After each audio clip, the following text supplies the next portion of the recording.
Episodio 135. Capítulo 8. Declárase el modo como nuestra gran reina ejecutaba la doctrina del Evangelio que su Hijo Santísimo la enseñaba. En la edad y en las obras iba creciendo nuestro Salvador, pasando ya de la puericia, y en todas consumando las obras que en cada una le encomendó el Eterno Padre en beneficio de los hombres. No predicaba en público, ni tampoco hacía entonces en Galilea tan patentes milagros como hizo después, y había hecho antes algunos en Egipto. Pero oculta y disimuladamente siempre obraba grandes efectos en las almas y en los cuerpos de muchos. Visitaba a los pobres y enfermos, consolaba a los tristes y afligidos, y a estos y otros muchos reducía a la salvación eterna de las almas, ilustrándolas con el consejo particular y moviéndolas con internas inspiraciones y favores, para que se convirtiesen a su Creador y apartasen del demonio y de la muerte. Estos beneficios eran continuos, y para hacerlos salía muchas veces de casa de su Beatísima Madre.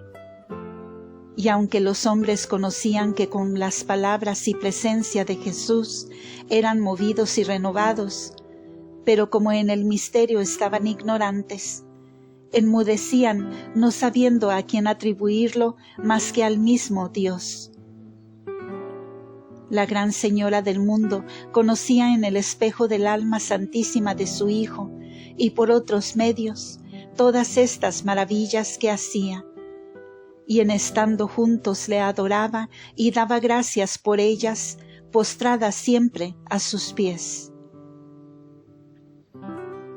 Lo restante del tiempo gastaba el Hijo Santísimo con su Madre, y ocupándole en oración y enseñarla y conferir con ella los cuidados que como buen pastor tenía de su querida Grey, y los méritos que para su remedio quería acumular, y los medios que en orden a su salvación determinaba aplicar. Atendía la prudentísima Madre a todo, y cooperaba con su divina sabiduría y amor, asistiéndole en los oficios que disponía con el linaje humano, de padre, hermano, amigo y maestro, abogado, protector y reparador.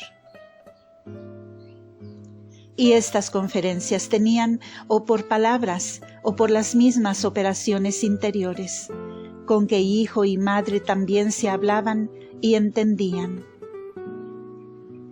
Le decía el Hijo Santísimo: Madre mía, el fruto de mis obras en que quiero fundar la Iglesia ha de ser una doctrina y ciencia, que creída y ejecutada sea vida y salvación de los hombres.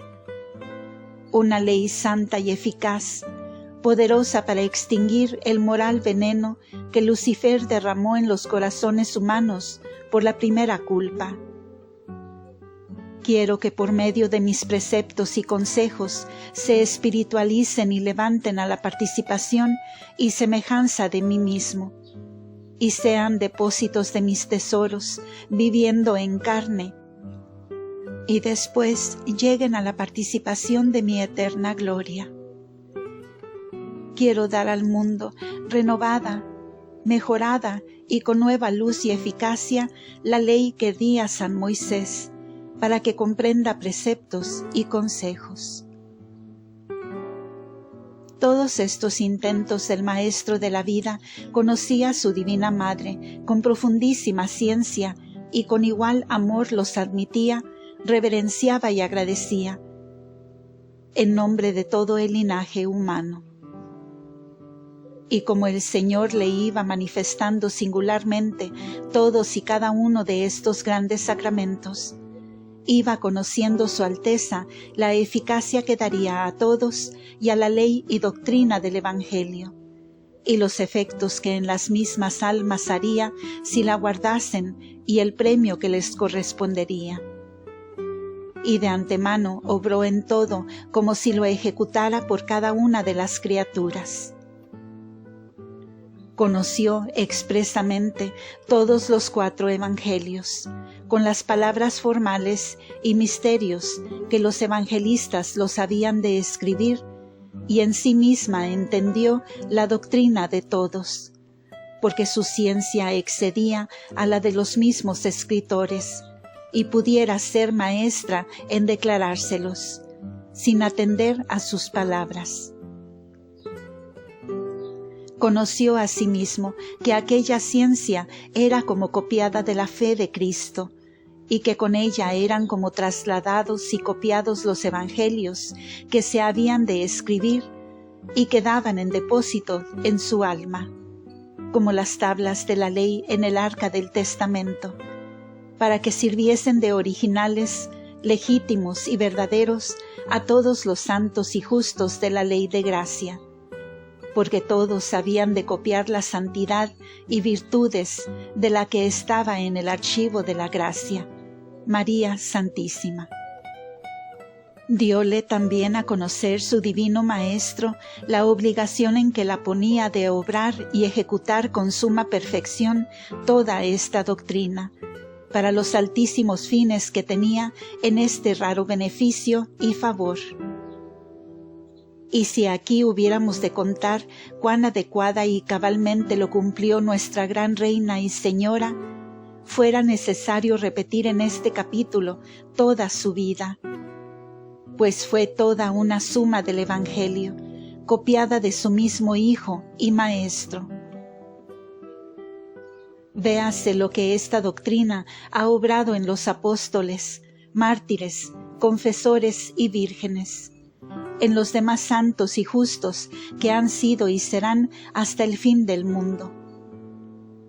Nadie fuera del mismo Señor lo puede referir y mucho menos comprender. Pues consideremos que todos los santos y justos fueron concebidos en pecado y todos pusieron algún óbice, y no obstante esto pudieron crecer en virtudes, santidad y gracia, pero dejaron algún vacío para ella. Mas nuestra Divina Señora no padeció estos defectos ni menguantes en la santidad, y sola ella fue materia dispuesta adecuadamente, sin formas repugnantes a la actividad del brazo poderoso y a sus dones.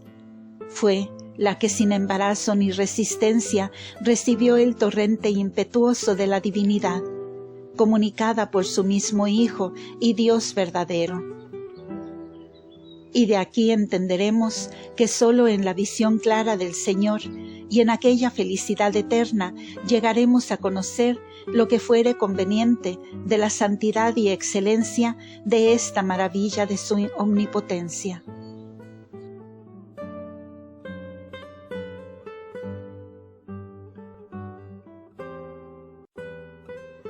Y cuando ahora, hablando en general y por mayor, quiera yo explicar algo de lo que se me ha manifestado, no hallo términos con qué decirlo, porque nuestra gran Reina y Maestra guardaba los preceptos y doctrina de los consejos evangélicos, según la profunda inteligencia que de todos le habían dado, y ninguna criatura es capaz de conocer a dónde llegaba la ciencia e inteligencia de la Madre de la Sabiduría en la doctrina de Cristo.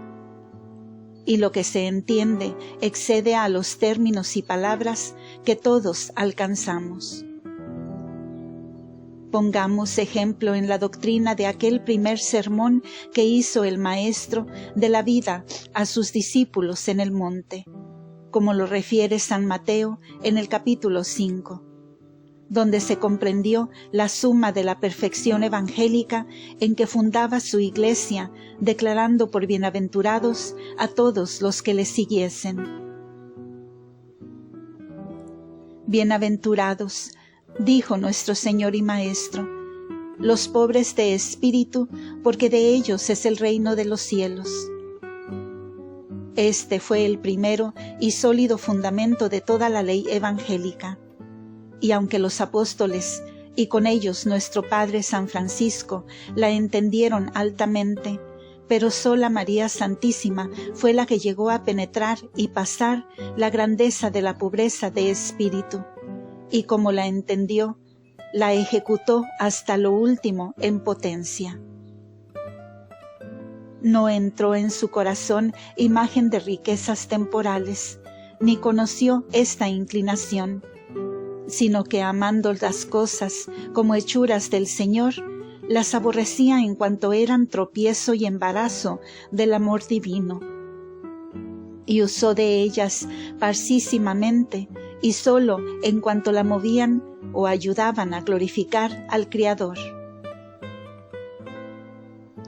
A esta perfectísima y admirable pobreza era como debida la posesión de reina de todos los cielos y criaturas.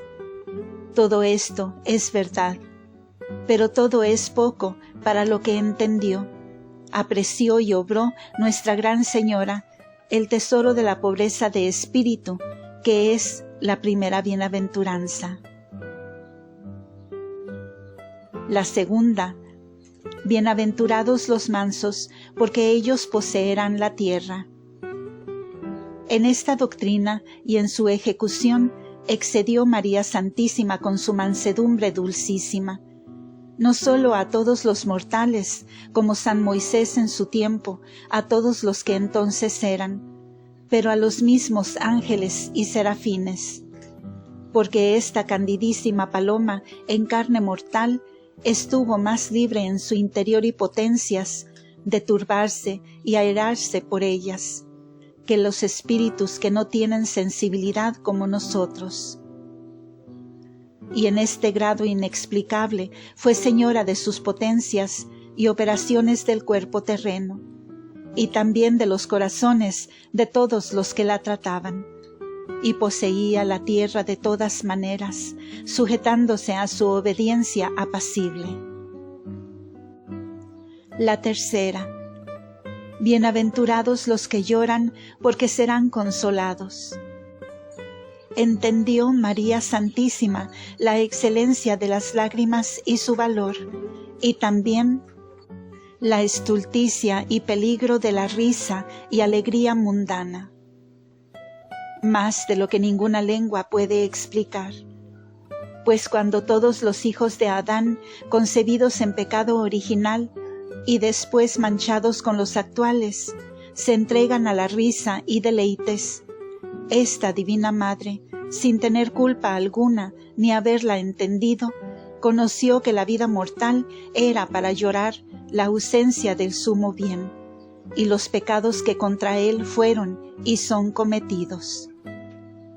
Lloró dolorosamente por todos, y merecieron estas lágrimas inocentísimas las consolaciones y favores que recibió del Señor. Siempre estuvo su purísimo corazón en prensa a la vista de las ofensas hechas a su amado y Dios eterno, con que destilaba agua que derramaban sus ojos, y su pan de día y de noche era llorar las ingratitudes de los pecadores contra su Creador y Redentor. Ninguna pura criatura ni todas juntas lloraron más que la Reina de los Ángeles, estando en ellas la causa del llanto y lágrimas por la culpa, y en María Santísima la del gozo y leticia por la gracia. En la cuarta bendición, que hace bienaventurados a los sedientos y hambrientos de la justicia, alcanzó Nuestra Divina Señora el misterio de esta hambre y sed, y la padeció mayor que el hastío de ella, que todos los enemigos de Dios han tenido y tendrán. Porque llegando a lo supremo de la justicia y santidad, siempre estuvo sedienta de hacer más por ella, y a esta sed correspondía la plenitud de gracia con que la saciaba el Señor, aplicándole el torrente de sus tesoros y suavidad de la divinidad. La quinta bienaventuranza de los misericordiosos, porque alcanzarán misericordia de Dios, tuvo un grado tan excelente y noble que sólo en ella se pudo hallar. Por donde se llama Madre de Misericordia, como el Señor se llama Padre de las Misericordias. Y fue que siendo ella inocentísima, sin culpa alguna de que pedir a Dios misericordia, la tuvo en supremo grado de todo el linaje humano y le remedió con ella. Y porque conoció con altísima ciencia la excelencia de esta virtud, jamás la negó ni negará a nadie que se la pidiere. Imitando en esto perfectísimamente al mismo Dios, como también en adelantarse y salir al encuentro a los pobres y necesitados para ofrecerles el remedio. La sexta bendición que toca a los limpios de corazón para ver a Dios estuvo en María Santísima sin semejante, porque era electa como el sol, imitando al verdadero sol de justicia y al material que nos alumbra y no se mancha de las cosas inferiores e inmundas. Y en el corazón y potencias de nuestra princesa purísima jamás entró especie ni imagen de cosa impura. Antes en esto estaba como imposibilitada por la pureza de sus limpísimos pensamientos, a que desde el primer instante pudo corresponder la visión que tuvo en él de la divinidad, y después las demás que en esta historia se refieren, aunque por el estado de viadora fueron de paso y no perpetuas. La séptima de los pacíficos que se llamarán hijos de Dios, se les concedió a nuestra reina con admirable sabiduría, como la había menester para conservar la paz de su corazón y potencias en los sobresaltos y tribulaciones de la vida, pasión y muerte de su Hijo Santísimo. Y en todas estas ocasiones y las demás fue un vivo retrato de su pacificación.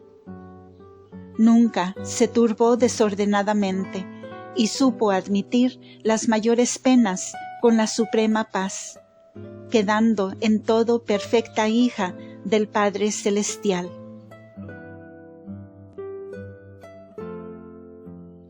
Y este título de hija del Padre Eterno se le debía singularmente por esta excelencia. La octava, que beatifica a los que padecen por la justicia, llegó en María Santísima a lo sumo posible, pues quitarle la honra y la vida a su Hijo Santísimo y Señor del mundo, por predicar la justicia y enseñarla a los hombres, y con las condiciones que tuvo esta injuria, sola María y el mismo Dios la padecieron con alguna igualdad, pues ella era verdadera madre, como el Señor era Padre de su unigénito. Y sola esta señora imitó a su majestad en sufrir esta persecución, y conoció que hasta allí había de ejecutar la doctrina que su divino Maestro enseñaría en el Evangelio. A este modo puedo declarar algo de lo que he conocido de la ciencia de Nuestra Gran Señora, en comprender la doctrina del Evangelio y en obrarla. Y lo mismo que he declarado en las bienaventuranzas, podía decir de los demás preceptos y consejos del Evangelio y de sus parábolas, como son el precepto de amar a los enemigos, perdonar las injurias, hacer las obras ocultas o sin gloria vana, huir la hipocresía, y con esta doctrina toda, la de los consejos de perfección y las parábolas del tesoro, de la margarita, de las vírgenes, de la semilla, de los talentos, y cuantas contienen todos 4 evangelistas, porque todas las entendió con la doctrina que contenían, con los fines altísimos a donde el Divino Maestro las encaminaba, y todo lo más santo y ajustado a su divina voluntad entendió cómo se había de obrar y así lo ejecutó, sin omitir sola una tilde ni una letra. Y de esta señora podemos decir lo mismo que dijo Cristo, nuestro bien, que no vino solo a soltar la ley, sino a cumplirla. Doctrina de la Reina del Cielo, María Santísima. Hija mía, al verdadero maestro de la virtud le conviene enseñar lo que obra y obrar lo que enseña, porque el decir y el hacer son dos partes del magisterio, para que las palabras enseñen y el ejemplo mueva y acredite lo que se enseña, para que sea admitido y ejecutado. Todo esto hizo mi Hijo Santísimo, y yo a su imitación. Y porque no siempre había de estar su majestad ni yo tampoco en el mundo, quiso dejar los sagrados evangelios como trasunto de su vida, y también de la mía, para que los hijos de la luz, creyendo en ella y siguiéndola, ajustasen sus vidas con la de su Maestro, con la observancia de la doctrina evangélica que les dejaba. Pues en ella quedaba practicada la doctrina que el mismo Señor me enseñó y me ordenó a mí para que le imitase. Tanto como esto pesan los sagrados evangelios, y tanto los debes estimar y tener en extremada veneración. Y te advierto que para mi Hijo Santísimo y para mí es de grande gloria y complacencia ver que sus divinas palabras y las que contienen su vida son respetadas y estimadas dignamente de los hombres.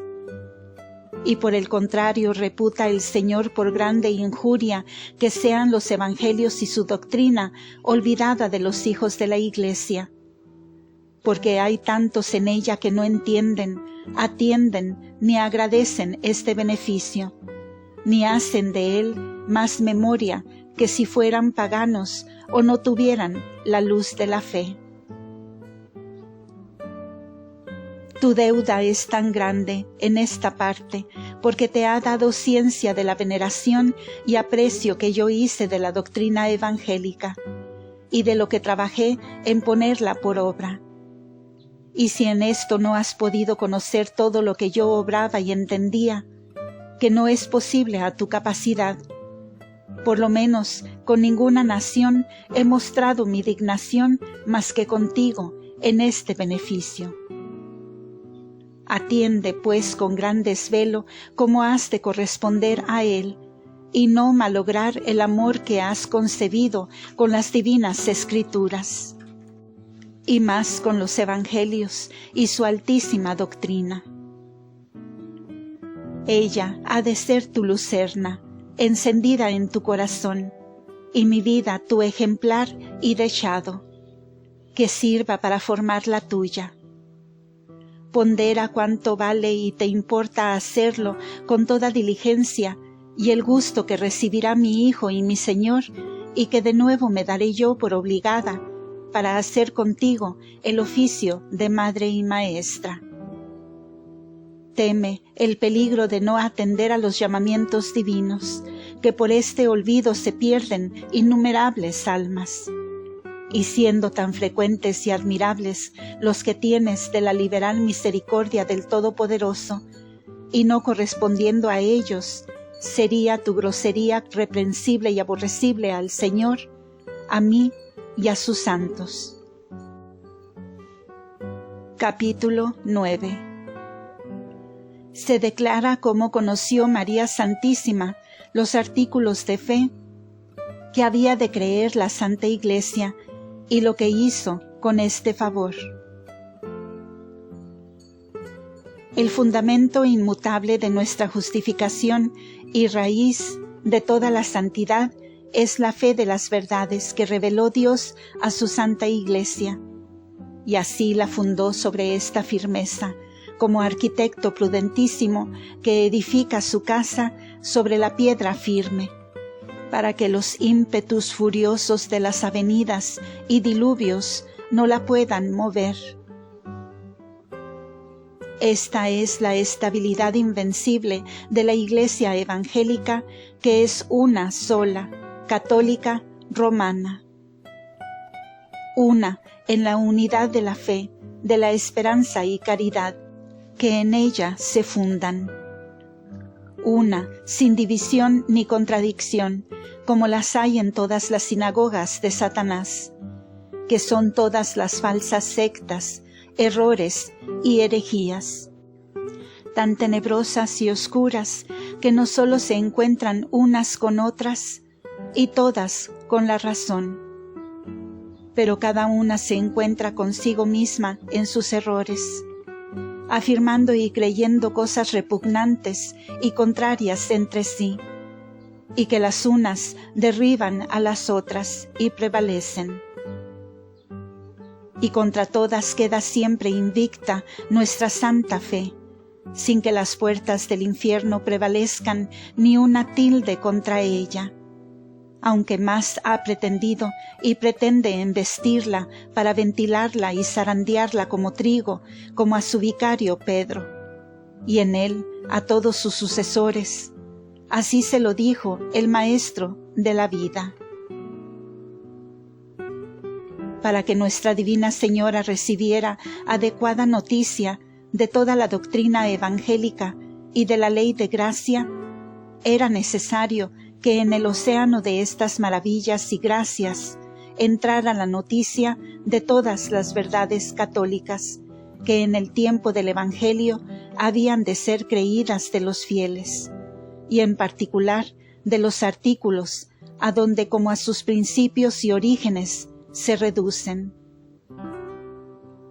Porque todo esto cabía en la capacidad de María Santísima, y todo se pudo fiar de su incomparable sabiduría, hasta los mismos artículos y verdades católicas que le tocaban a ella y se habían de creer en la Iglesia, porque todo lo conoció, como diré adelante, con la circunstancia de los tiempos y lugares y medios y modos con que en los siglos futuros sucedería todo oportunamente, cuando fuese necesario. Para informar a la Beatísima Madre especialmente de estos artículos, la dio el Señor una visión de la divinidad en el modo abstractivo que otras veces he dicho, y en ella se le manifestaron ocultísimos sacramentos de los investigables juicios del Altísimo y de su providencia. Y conoció la clemencia de su infinita bondad con que había ordenado el beneficio de la santa fe infusa, para que las criaturas ausentes de la vista de la divinidad la pudieran conocer breve y fácilmente, sin diferencia y sin guardar ni buscar esta noticia por la ciencia natural, que alcanzan muy pocos y éstos muy limitada. Pero nuestra fe católica, desde el primer uso de razón, nos lleva luego al conocimiento, no sólo de la divinidad en tres personas, sino de la humanidad de Cristo Señor nuestro, y de los medios para conseguir la eterna vida. Todo lo cual no alcanzan las ciencias humanas, infecundas y estériles, sino las realza la fuerza y virtud de la fe divina. Fin de este episodio. Continuamos en el siguiente audio. Gracias por escuchar.